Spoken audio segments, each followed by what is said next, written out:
moment, we feel okay doing those things and we derive pleasure from those things, but they're really, as I said, they're not urgent and they're not important. These are time-wasting activities.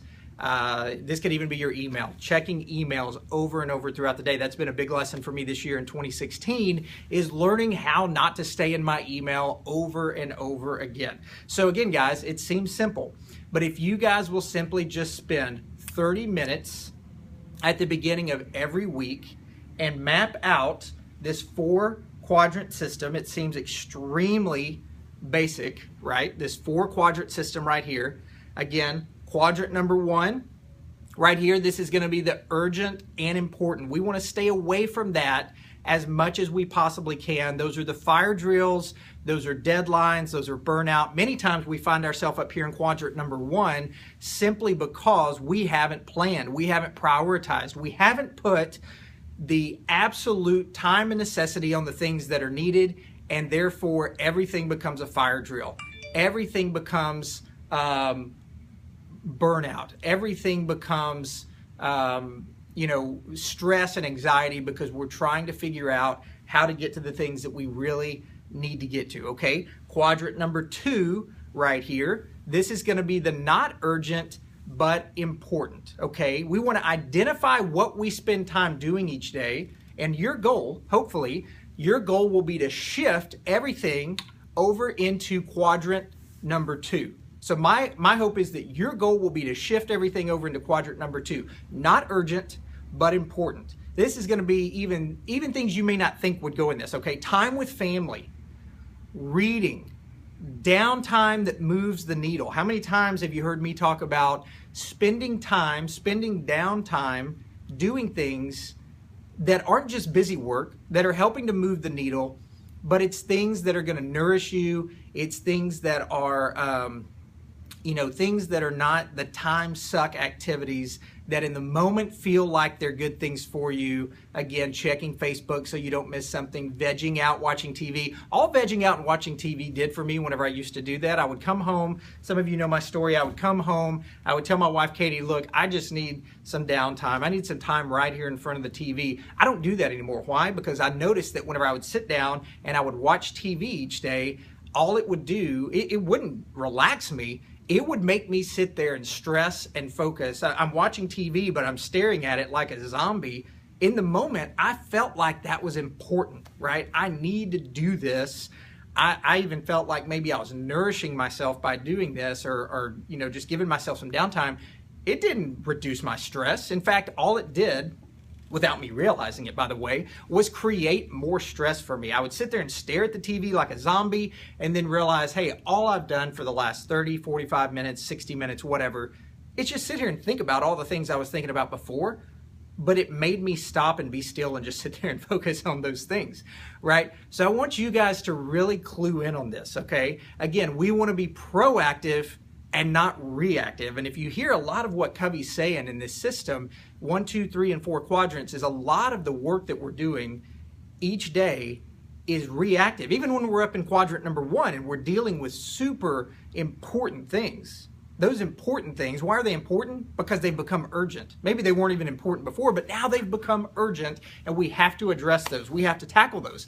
Important and urgent is not where you want to live your life. You're recklessly flying through your day, and even if each day you don't feel like that, you could probably look back at a week or a quarter or a year and realize, man, I spend a lot of my time doing things that pop up out of nowhere because I just have a demanding job. Well, maybe you do have a demanding job, but maybe you're putting more demand on yourself by those things popping up over and over because why? You didn't treat first things first. You didn't know. You didn't have a clear purpose of what you wanted. You didn't have a clear purpose of your ideal outcome. You didn't begin with the end in mind. And you didn't do what Covey tells you to do, which is put first things first. Okay, that's what this whole simple, seemingly simple quadrant was built around. Urgent, not urgent, important, not important. Okay, we've got to put first things first, and we've got to make sure that we're mapping this thing out. You guys have heard me talk before about my green card. I don't have one here in front of me. My green card each day is in and of itself its own little time management system. I've got an incredible staff. Andy is 68 years old. He wears cooler socks than I do every day. He's got more energy than I do. Not to get off on a tangent here, but just the other day, just last week, he heard me say at like 2:30 in the afternoon. I was like, man, I'm crashing. I guess I didn't get good sleep last night. I've got to grab a cup of coffee here. And he said, oh man, grabbing another cup of coffee, huh? I typically have a box of raisins in the afternoon, and that pushes me on through. This guy's 68 years old, okay? Has more energy and vibrance than I do every day. And he's my partner. He's my right-hand guy, okay? But Andy created this time management system on a green card. If you haven't seen my video on the green card, or you know, really mapping out your day, being intentional with your day, basically the way it works is we use a green card so that it stands out on my desk. It's neon green. We used to use a different color. I can't even remember, maybe yellow or something like that, but neon green stands out. It was by accident. Office Depot, this is the only paper they had left, so he grabbed it. I thought it was awful at first, and now it really stands out on my desk. But basically what it is it's my schedule from yesterday so that I can make notes, I can make reminders in the margins, I can make anything that I want to make. That's up at the top of this page, and it's also a heavier cardstock. It's not just a regular sheet of paper, so it's durable. I can carry it with me throughout the day. But on the very top is I've got my calendar from yesterday, and I'm making notes for my staff or myself there of things that maybe I forgot to jot down or missed. Then in the middle, it has any reminders. Anything that I say, Andy, I need you to tell me to call such and such in 2 weeks. They've asked me to give them a call back. I don't want to rely on that. I'm flying through the day like crazy each day. I don't want to rely on that. So it's got my reminders right there in the middle, my priority list of people to call, I would say. In the next section going on down the page, it has my calendar for today. So I can glance down at any second. I've got a system here that drives some people crazy, I think, especially my wife. I never know what I have to do until the day of. And it relieves so much stress for me. So I can't tell you what I've got on my calendar tomorrow. I can't. At 9 p.m. tonight, we use a reminder system called Snoozester. Goofy name, I know. We use a reminder system called Snoozester. If there's anything out there that's better, you guys tell me, please write in. But this thing costs $15 a month. We can put as many reminders in text form or voicemail form that we want. So he gets on the computer on the dashboard, and at 9 p.m. he sends me the very first meeting of the day that I have. That's all I want to know at night. I don't need to be getting stressed out looking at my entire calendar at night. He sends me the first meeting that I have, so I know when to set my alarm. I know when to be here. Normally I'm here early every day. Like right now it's 5:30 in the morning. I started setting up for this video a little after 5 a.m. I'm normally here early enough, but just in case I've got an offsite meeting somewhere else, that reminder is helpful. I see the very first meeting of each day. Typically that's a leadership meeting, a management meeting, something like that. Nothing that as I'm getting ready to go to bed, I've got to get a little stressed or anxious about making sure we prepared for everything or we put everything together, right? At 4 a.m. the next morning, typically when I'm in the bathroom getting ready or brushing my teeth or doing whatever, then the next Snoozester comes through and it's got a text version of my entire calendar. 10 a.m. this meeting, 11 a.m. this meeting, 3 p.m. this meeting, 4 p.m. this meeting, whatever. Snoozester, snoozester.com, spelled just like it sounds. But what Andy does is he has that reminder system set up to where I don't have to see my calendar every day. And it's been, even for a control person like me, it's been a huge release of control in a good way to not have to see that, to not lay down every night and have to pull up my calendar and then notice the meetings that I have in the afternoon that maybe I'd forgotten about, start worrying, did we do enough case prep for those? Did we run the financial analysis? Fill in the blank for whatever your business is. The Snoozester has been ever so helpful for us to be able to do that. And then once I get to the office, typically about 8 a.m., he's walking in with the green card saying, here's your green card for the day. And at the very bottom of that green card, I forgot to mention, it's anything that was urgent the day before that I'd ask my staff to do. Andy, please make sure you do this. Lisa, please make sure you do this. Jamie, please make sure you do this. Can you make sure that gets done today? It has to happen. Well, they're writing back. Andy's checking in with them. He runs everything, and he's checking in with them just to make sure that it happened, right? So I've got a green card that's got the calendar from the day before, my reminders, the calendar for today, and then anything that's urgent that I can go ahead and check off the list because it's done. That's been so helpful. And then also having the Snoozester reminders. That in and of itself, the green card is its own little time management system because I can look ahead, I can look at my reminders, I can really map out the notes that I have from the day before. But this 4 quadrant system, guys, is going to be even more helpful for you if you can nail this thing down. And again, this is my crude version for those of you looking at the video that can see this. But again, let's run through these as we get ready to wrap up here. Quadrant number 1 is going to be urgent and important. Fire drills, deadlines, burnout. We want to make sure that we're not spending too much time in quadrant number 1. Write those down. Jot down at the beginning of each week what it is you need to do for that week that you think might fall in that category. Quadrant number 2, not urgent, but important. This is where we want to spend the majority of our time. Ideally, you want to spend 30% plus of your day or week in that quadrant number 2.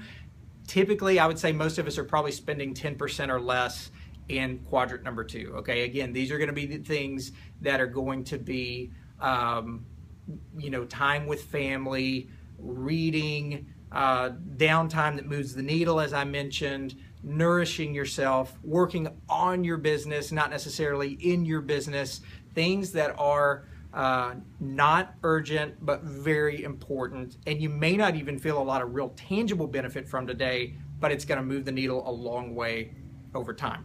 Quadrant number 3, as we move along here, this is going to be urgent and not important. These are the things that clog up our calendar. Remember, these are interruptions. These are things that get our brain on short-term focus.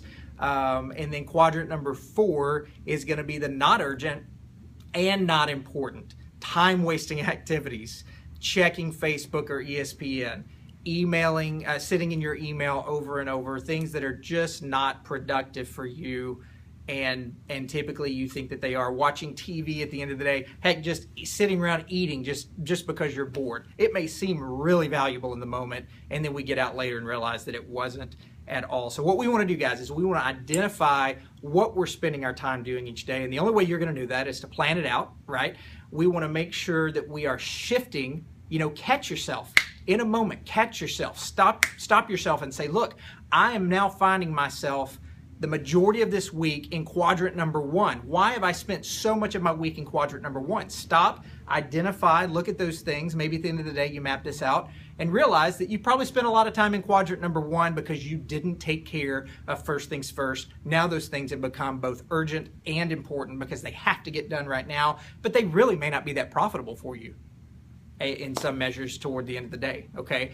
We've got to shift out of quadrant 4, which are the mind-numbing activities, the things that we think feel good in the moment, but really we realize we were inefficient, we were unproductive, we were zombied out in front of the TV, we were checking Facebook again for the 10th time in an hour. Those things feel self-satisfying in the moment, and then you realize you wasted a lot of time. Quadrant number 3, these are going to be the urgent and not important, the short-term focus emails, or attending a meeting that you really didn't need to go to because you were avoiding some more difficult task that you needed to get to at work. That more difficult task is going to turn into what? It's going to turn into an urgent and important matter if you don't get on it now, but it may not even be profitable for you, okay? So the big purpose here is to shift. Couple of takeaways. Number 1 is to shift. Make sure that we identify where we are and shift back into quadrant 2. Again, 30% plus of your time should be spent there each week. Most of you are spending 10% or less. Most of us, I still get caught up in this, right? But we want to shift away, especially from quadrant 1 and 4, but really away from quadrant 3 as well, because those aren't going to be satisfying either. Guys, thanks so much for your time here today. If you want to connect directly with me, my email address is info@success101podcast. You can email me there for any questions, thoughts, comments, guest ideas, content ideas for the podcast. You can email me there to get my book, From Success to Significance. Again, info@success101podcast. My team will shoot out this book to you. And if you want to connect with me on social media, it is @Success101 Podcast, my Facebook page, and @Success101 Podcast, my Instagram page. You can check me out over there. I try to put out stuff. My team and I try to put out stuff constantly, so go check that out. And thanks so much. The Success 101 podcast has now been downloaded in 86 countries, and we're just getting started, baby. We're just getting started. So I look forward to downloading and getting your feedback and getting downloaded in more countries. That tells me you guys are enjoying the podcast as we continue to build to 1 million downloads here in the very, hopefully very short future, and continue to put out great content. Thanks so much. go block off your time management system today. And if it's been a while since you've picked up the 7 Habits of Highly Effective People, pull that book off the shelf because there is gold in this thing. Thanks so much, guys.